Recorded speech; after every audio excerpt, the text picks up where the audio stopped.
Winnie Band of Basralian and Khan, celebrating its 100-year anniversary on June 23, 2022 at the Indian Trail Club, Franklin Lakes, New Jersey.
Ladies and gentlemen, welcome to the 100th anniversary of Winnie Fanta. That's really in con. If you please find your seats. If you can please find your seats so the waiters can grab your order. We're going to get started momentarily with our celebration.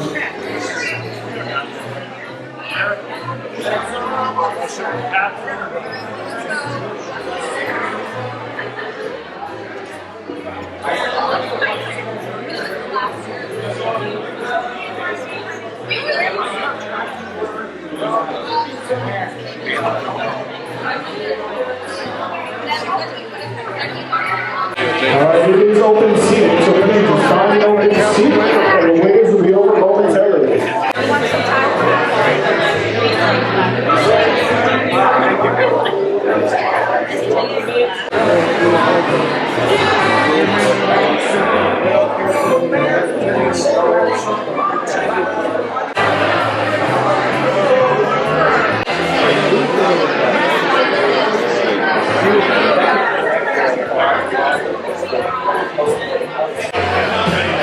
I want to formally welcome everybody to the Winnie Fanta Bizraelian and Con 100-year celebration.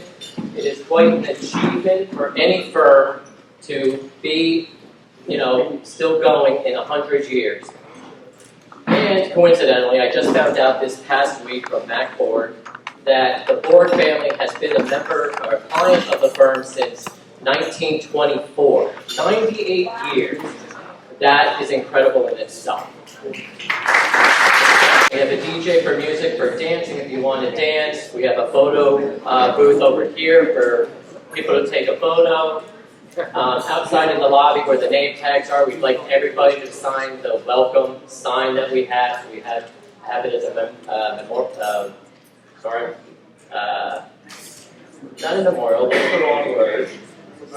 What? Memorabilia, that's what I want to say. Thank you, Nick.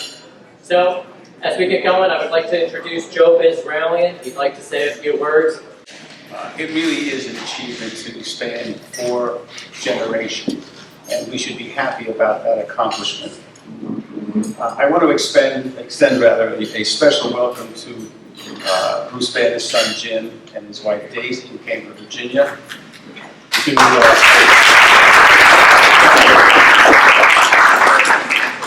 Peter's daughter Lori, who traveled all the way from New Jersey to be here. Peter's son Eric, who came the longest distance from Colorado, and his daughter Sophie. Just to note that Eric, like his father, is an attorney, so good luck to you for the next 100 years. I also want to welcome Mac Borg and his wife Sandra. Mac is the former publisher of The Record and many other newspapers. Mac is the was the former publisher of the Record of many newspapers and is also chairman of the Macromedia Corporation. John stole my thunder because, in effect, Mac told me a few weeks ago that it had been 98 years that we've been representing the Record. Actually, it's 4 generations. It started with Mac's grandfather, John, his father, Donald, and now his son, Stephen. So I'm privileged to have that relationship continue. When I was thinking about this whole thing a few weeks ago or a month ago, it occurred to me that Mac Borg would probably be the only person that knew Bruce, Peter, and David. And so We asked him and he kindly consented to do part of our video because he knew them from their youth. They lived across the street from each other in Hackensack. I want to welcome also Bob Hetherington and his wife Rebecca. Bob is the only person of our firm who's retired twice.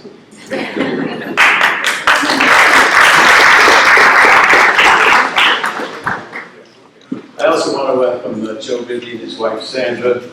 Joe was an integral part of the firm for 38 years and was friends with Bruce before they even graduated from law school. It was Bruce who recruited Joe from New York in 1964.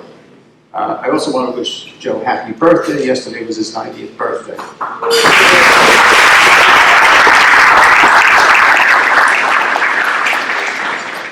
If the birthday had been 100, you would have been up here talking, Joe. Bruce's younger brother, David, the third of the three Banter boys, was supposed to be here, but unfortunately he was coming from Florida and his flight was canceled. Every flight he tried to make was canceled and he wouldn't have gotten here until yesterday. I did speak to him at late this morning. He told me to wish everyone well. He was very happy that the firm was celebrating its 100th anniversary, and he asked his nephew Jim to give a few words of conveyance of David's thoughts. He did tell me a story this morning, which I'd never heard. He said when he was about 12 years old and doing nothing, his father was rather disgusted with him and said, "You're coming to the office. You're going to work." So at 12 years old, he was assigned as a messenger going from 210 Main Street, where the offices were in those days, down to the courthouse, back and forth delivering papers. He said one afternoon he came back and there was nothing to do, so he went into his father's office and sat on a very comfortable chair and fell asleep. He woke up a couple hours later when he heard the secretaries laughing and saying, "You should chip off the old block because Mr. Banter liked to take naps in that chair as well." By the way, Mac, he sends his regards. Mac and he were closer in age than the other Banter boys, and they were very close. You know, there's a video that's been running outside, and we decided to have this in the very beginning. We thought maybe we could keep it to a half an hour. Unfortunately, no matter what we did with editing and cutting, it's slightly over 2 hours. So, if you have nothing else to do on a cold winter night and want to see the whole video in its entirety, we're linking it to our website next week, and you'll be able to download it sometime in the future to enjoy or not. Having said that, I promise to keep these comments to well under 2 hours and slightly more than 10 minutes, but it's up to me. So it occurred to me over the last several months, and I've been thinking about this anniversary, that there has to be something special in the DNA of the attorneys who've been with us for the long term that drives them to be innovative and dedicated to the law. It must have started with Walter Winnie and Horace Banter, and many of you know that Walter Winnie was admitted to the bar in 1912. In 1916, he was already in the state legislature and becoming a New Jersey powerhouse in politics. In 1922, he was appointed the U.S. Attorney for the District of New Jersey by Warren Harding. And he needed somebody back in the office to help him out because he was going to be spending a lot of time in New York. He hooked up with Jim Banter, Horace, always known as Jim, who had been practicing for 3 years on his own. And they put together a partnership agreement, which was supposed to be for a period of 1 year. It provided that Walter Winnie got to keep the salary from his job as U.S. Attorney, and everything else above $250 in expenses was to be split. As I said, the agreement, which is 1 page, we could not get through a preamble of 10 pages, was supposed to be for 1 year. We never found any amendments to the agreement, but 100 years later, we're still going.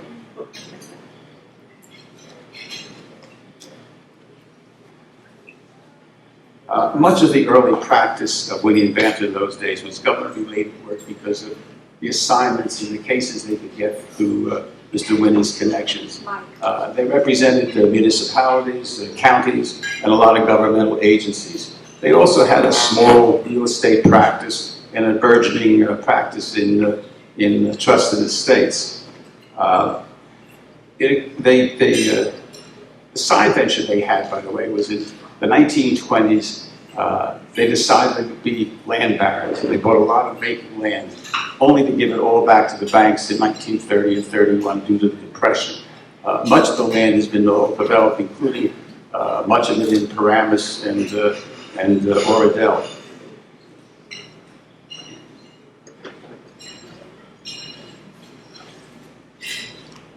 I had to number the pages because they're not stapled together, and I'm going to misuse books my place. But in any case, Mac Borg, as you know, had told us that the firm has been representing the record and now the family for 84 or 94 years. By 1929, the firm was representing People's Trust and Guarantee Company, in whose building they had moved. And through its iterations, it is now Bank of America, and we're still representing it. The firm also began representing Hackensack Hospital, now known as Hackensack University Medical Center, over 90 years ago, and we're still representing that hospital as well. You know, we have been a pretty stable firm.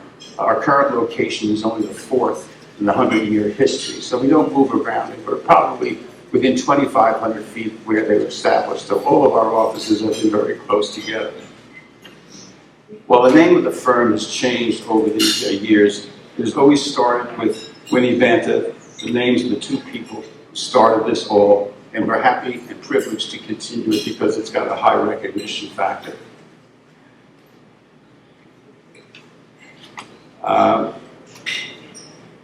Now, Bruce Banta joined the firm right out of law school in 1958, and he's a smart, innovative, hardworking attorney, and someone who very, very quickly became the leader of the firm. Bruce was indeed beloved by all who knew him, and he knew everyone. As my partner Gary Reddish likes to say, Bruce was the attorney from Central Casting, tall, good-looking, and perfect in every way. Bruce was a little over 6 feet tall, would purchase his suits through the mail order long before we had the internet, and they fit him as if they had been custom made. The perfectly fitted suit matched the perfect personality. No politician could work a room like Bruce. You were always happy that he spoke to you with great interest because he always looked at you and understood what you were saying, and you never wondered when he decided to move on to another person because you were privileged that he spoke to you. The firm at the time was growing, had a growing trust and estate practice, and it was Bruce who brought Bob Hedrick to the firm in 1970 to head the department, which he did until his first retirement. Bruce, along with United Jersey Bank, spent 10 years lobbying the New Jersey legislature to adopt a bank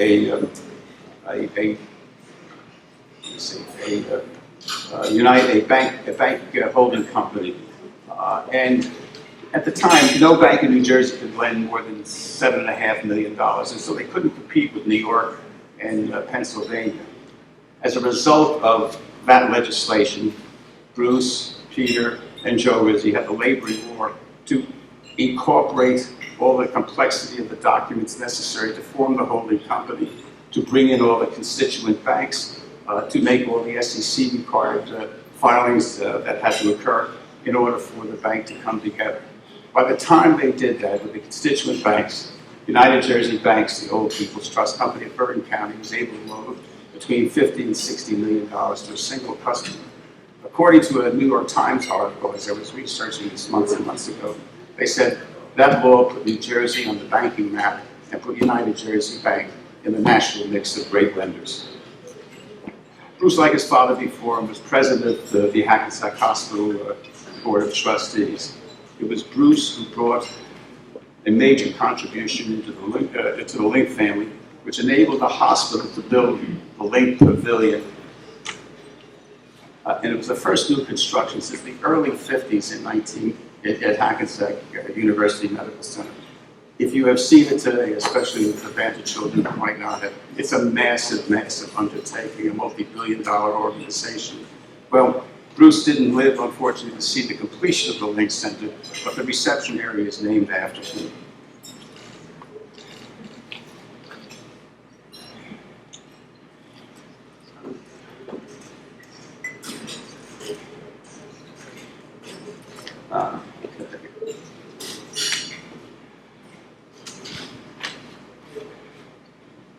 Bruce always seemed to find time to do everything, no matter what. In the 1970s, a friend of his sought his appointment and he was made part-time U.S. magistrate. The FBI would bring prisoners handcuffed with leg chains to our office to be arraigned.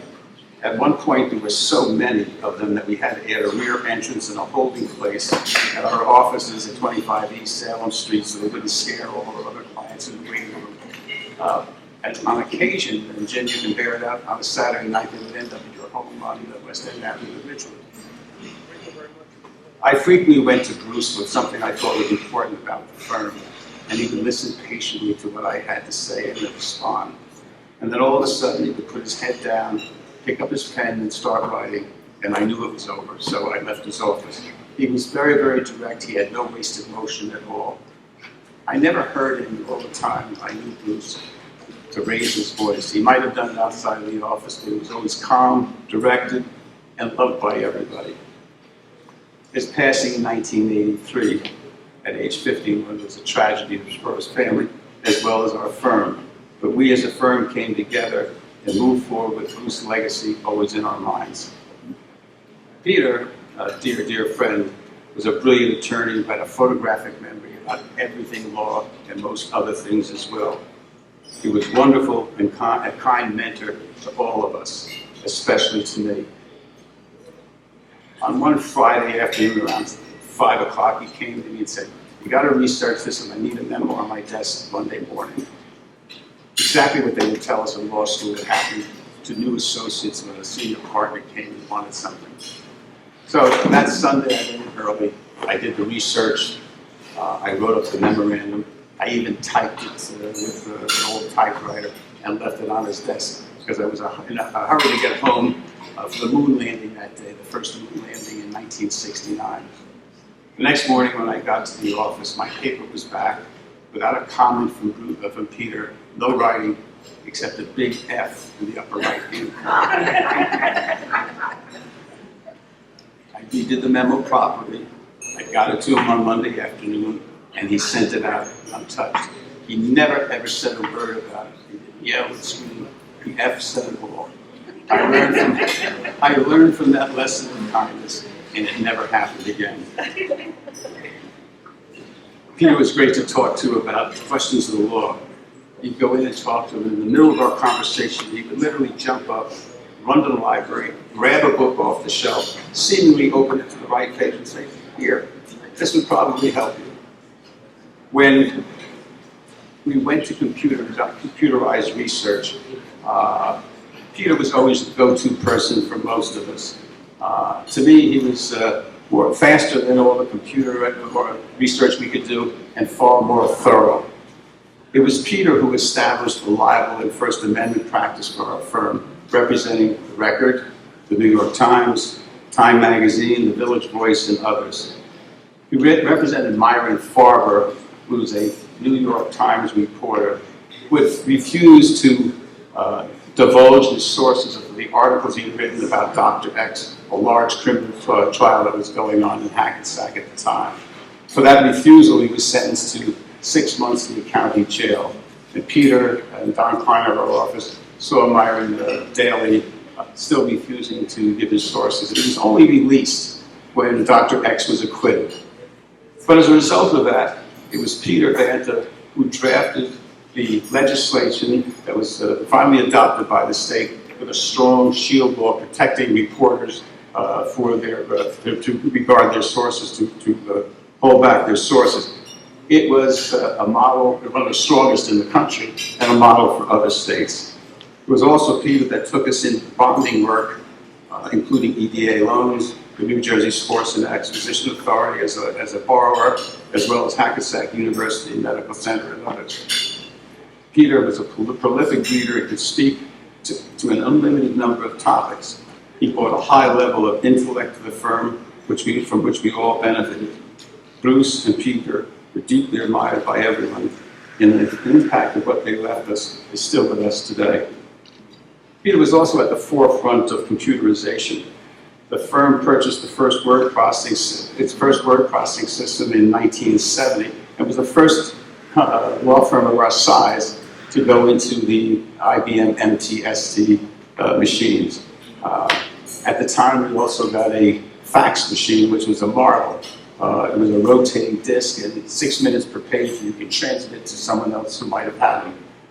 We also bought our first scanner so we could scan documents. It was $35,000 at the time. You could do the same thing for $100 today. But we were always ahead of the game. We were able to do things that other firms weren't because we could turn around documents very, very quickly to a central dictation system. And we progressed very quickly to more sophisticated equipment as everyone had to. But we're well ahead of the curve with it. There are times I wonder whether it's really a great idea because you can get 100 documents or 100 pages or something to read at 6 o'clock at night and have the other side expect an answer in the morning. But such is the progress, and we all live with it. By the 1970s and early 80s, the firm was expanding its scope by establishing new practice areas, including representations of numerous school boards, which were ultimately primarily handled by Bob Jacobs.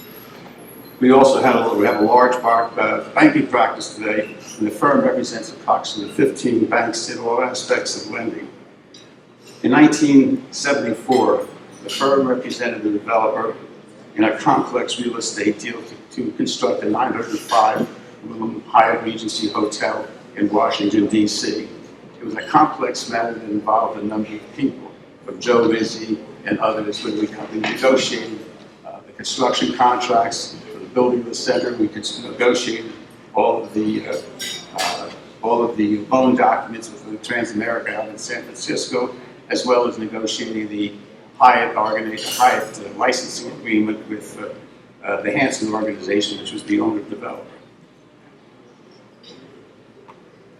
As a result, perhaps, of that, when John Hanson was nominated and appointed as Sports and Exposition Authority chairman by Governor King, we ended up being appointed as the outside counsel and served in that capacity for 8 years.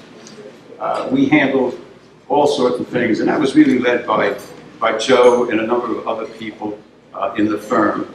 We handled the negotiations to bring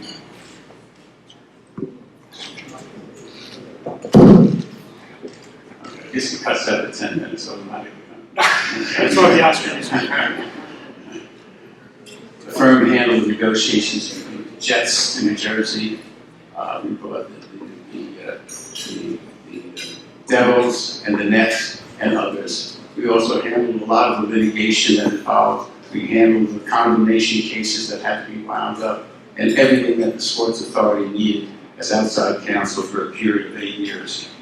We also benefited because we had back-end passes to get into the stables.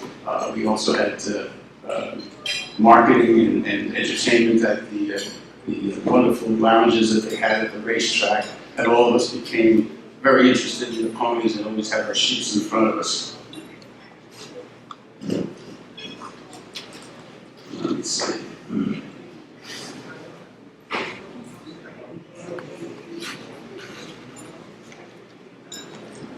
Over 18 years ago, the firm brought in Richard Kahn, Richard Wallach, and Mike Singone and others who joined the firm and brought to us new opportunities and horizons, especially through the establishment of an environmental department with Mike Singone as head. The Trust and Estates Department has expanded from 2 attorneys 10 years ago under Marty Dever as the head to 7 attorneys with paralegals and support staff, and is still growing. Around 2010, attorneys from the Ferreira Torres firm came to Winnie Banta with new corporate expertise, which expanded our ability on tax and corporate tax matters to service our clients. As a firm, we always endeavor to work together for the benefit of our clients, while at the same time expanding our footprint and the capabilities.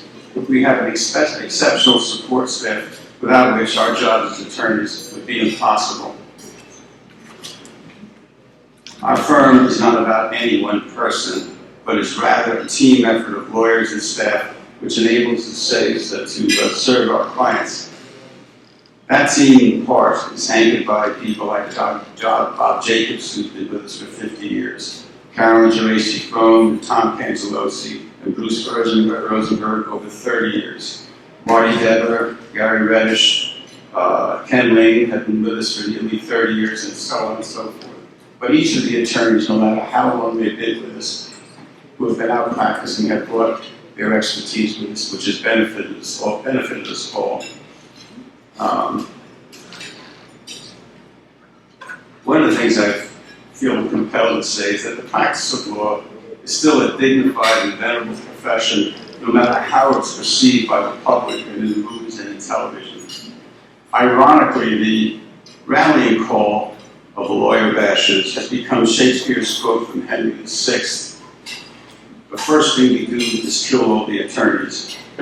Those who use the that phrase pejoratively against lawyers are miserably misguided about what they're Shakespeare as they are about the judicial system which they disdain so freely. In fact, Shakespeare was paying great and deserved homage to our profession as the frontline defenders of democracy. Shakespeare acknowledged that the first thing any potential tyrant must do is to eliminate freedom, is to kill all the lawyers. For my part, I don't think there's ever been a day that I didn't enjoy practicing law and never thought about doing anything else. Well, there is one exception. When I was in my early 30s, I had friends who were airline pilots, and I thought, this might be a good thing. They pay a lot more money, and I would be nice to be a flying lawyer. Well, as it turned out, they had a 60-year-old mandatory retirement age, and I thought that would never do, because I never had an intention of trying to quit at 60. So, at that, I'm still here doing the same things and the things I love. There is certainly no one alive today or even born today that would be here for our 200th anniversary. But I believe there are a number who will be here to celebrate our 125th anniversary and many more thereafter. And so we look to the future of this firm and the continuation of the service to our clients. So, having said that tonight, we should toast ourselves for our past and toast ourselves to the future that is ahead of us.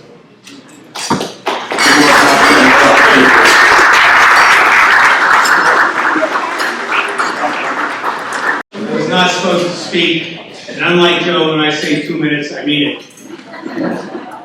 Joe's modesty is what included my silence.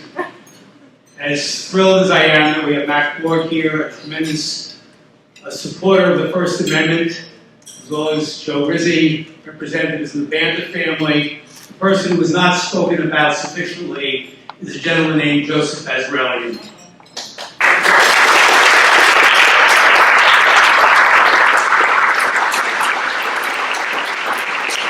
This event is very much a Joe Azraelian event. He has led the firm for a zillion years, and he is your quintessential mensch. I have never met a finer attorney or a finer human being, and I'm privileged to be associated with him. I want to thank him for all that he does for our firm, for the community, and for the world at large. And I wish Winnie Banta another great 100 years, and I thank Joe for all of his efforts in making certain it will happen.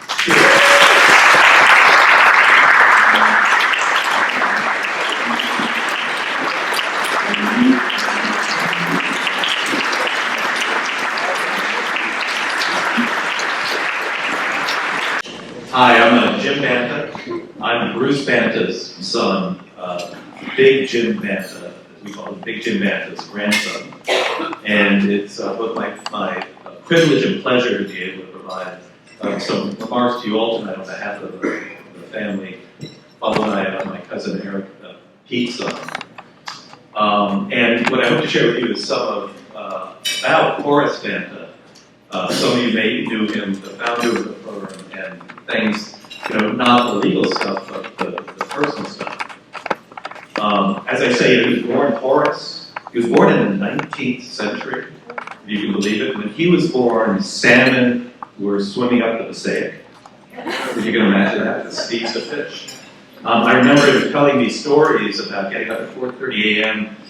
There were Banta Brothers on Banta Place, was the family grocery store. And he used to have to get up and meet the herring boats at 4:30 a.m. on the Hackensack River to load up the wagons and head back. And it was in fact riding on the delivery vehicles for the family business that he got his nickname Jim. So he was known as Sunny Jim because of his sunny disposition. By virtue of that, I also am Jim Banta and not a Horace. So I thank the people of Hackensack for giving that nickname.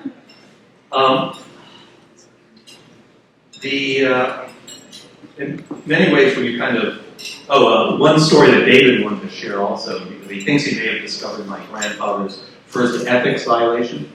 At the Banta Brothers General Store, they sold wine, and it was my grandfather's job to go down to the basement and get the wine from the barrels, put it in bottles, and bring it up to the customers. And they sold Monongahela wine or the fancy, expensive Susquehanna wine. Well, it turns out, unbeknownst to everyone else except my grandfather, both came from the same barrel. But really, from that, and my grandfather, he loved Hackensack, he loved Bergen County, and what he think he still does was a real love of community that we hope each of us carry through. Kind of after, so the Banta Brothers store, 1912, kind of went bust. This is the period I call the finding himself period. So he would have been a teenager, and at that point he supported himself by being the house pool shark at the local pool hall. Now, I like to think of the pool hall as Jim's pool hall, so that I'm actually named for a pool hall, not for some guy in a truck. At least that's what I tell people, and I'll keep telling folks. But he's a pool shark, obviously not a great beginning for somebody who's going to found a law firm. But lo and behold, what saved him was the Navy. So for World War I, he joined the Navy. He was a communications officer with the high technology of the day, Morse code, semaphore, typing, that was a new thing, and also stenography, shorthand. And so he was never able to go serve overseas in World War I, but as a kid, we always would ask to see his war wound. His little pinky toe kind of wrapped around his fourth toe, which came from frostbite on guard duty in Brooklyn. And he used to joke that it was a Purple Heart, and I was going to claim he had a Purple Heart, but now I'm thinking maybe he didn't actually get a Purple Heart for that. But so he never made it, but graduating from the Navy, he then was able to use those skills to get a job in a law firm in New York. At the same time, he went to NYU Law School and was able to finish second in his class. And then in 1922, had the good fortune to be plucked by Walter Winnie to found Winnie and Banta. And from that, within my grandfather and my father and my uncle, there was a deep, deep love of the law. As a little kid, the family kept talking about it. They kept saying, "Oh, the law is a jealous mistress." Right. Now, as a kid, I never really thought to ask, what the heck's a mistress? It would have been an interesting conversation. So, love of community, love of law. But, in the 20s, it wasn't only Winnie and Banta that happened to my grandfather. Behind every patriarch was a matriarch. And some of you knew my grandmother, Alice. Now, my grandfather was 28, established Winnie and Banta, had come into his own, put his pool hall pass behind him. And so he was, looking to settle down. So he started dating my grandmother, who was 14. Now, before you judge, Alice Everett graduated high school at 15, teacher's college at 17, and when my grandfather married her at 19, she had been teaching high school for 2 years. So 14, but she was a very mature 14. In fact, her mom liked my grandfather better than her other boyfriend because he had a car and the other boyfriend had a motorcycle. So anyway, part of that too, and for the engagement, he bought her a Studebaker Roadster. And I would look at my grandmother and ask her and try and really get roaring 20s stories because they were wild. And all she would do was she'd get this glint in her eye and this little smile, and she'd say, "Oh, don't you want to know, dear?" And that's all I could ever get out of Alice about the roaring 20s.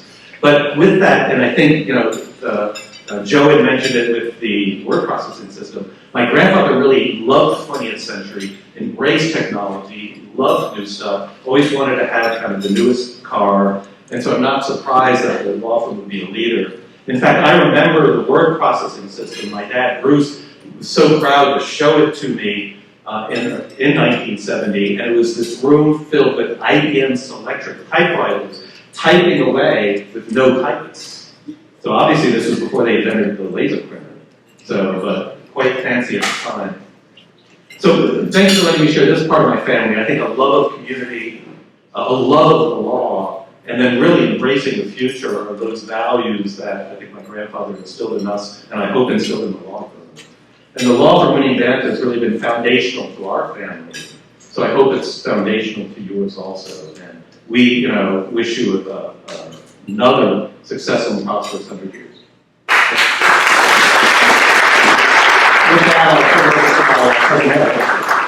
We're noting the one lawyer in the family.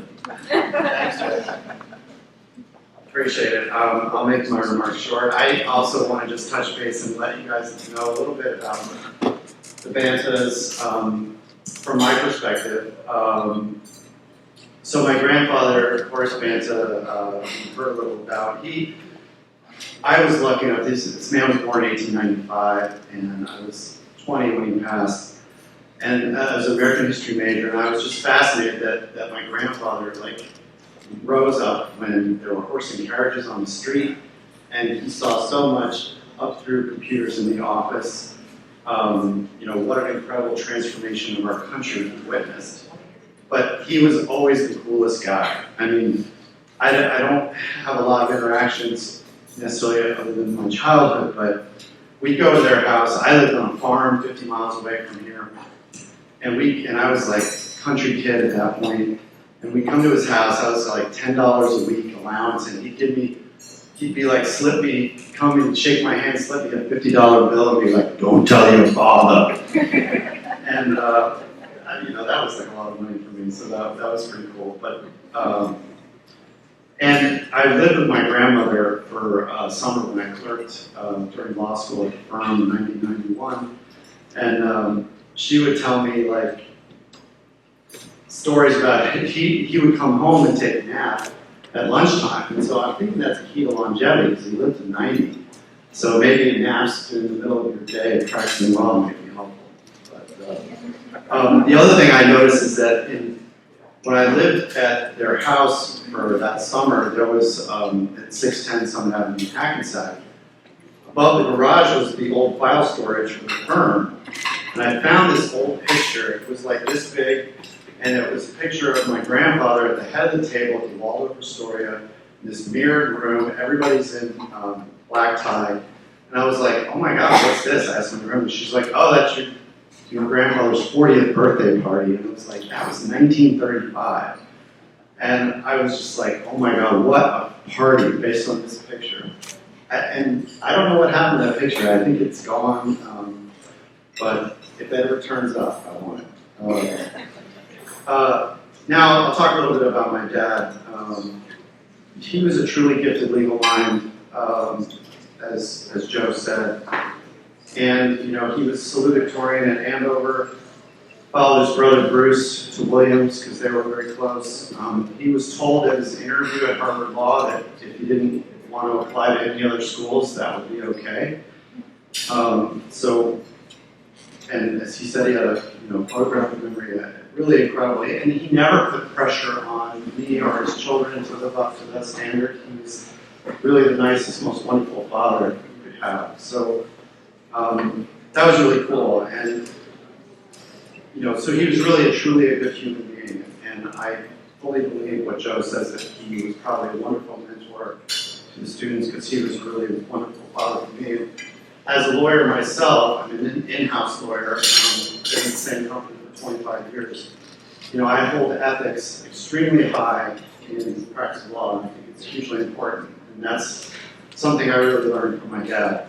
And I'm really proud of the work that he did at the firm in First Amendment law and helping the community for the Hackensack Hospital and other things. And the other thing that might not know about him is that he was really a true outdoorsman.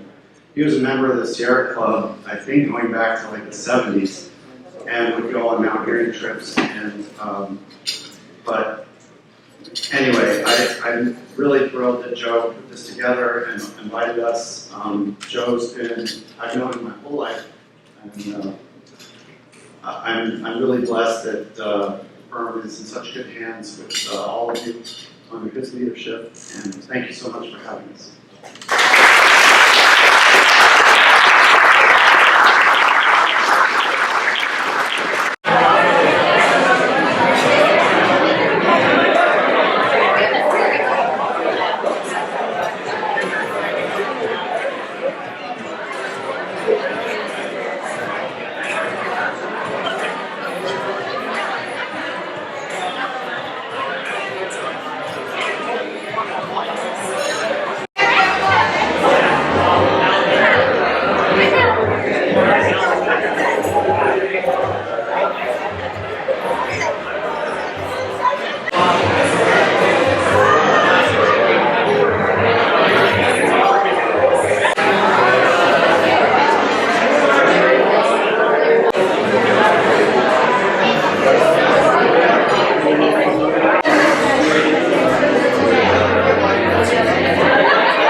You sure you got the right one? Bye.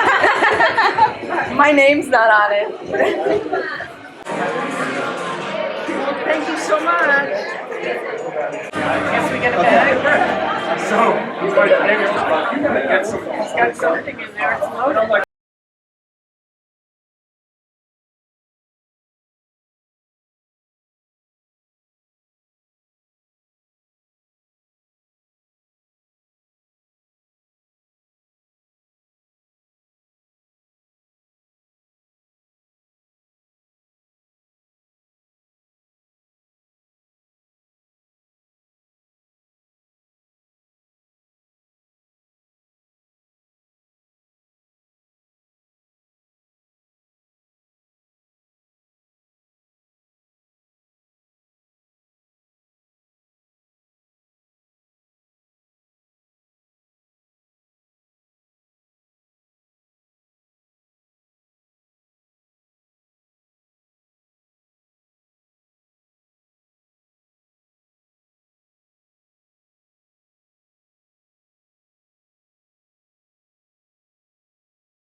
Positivity.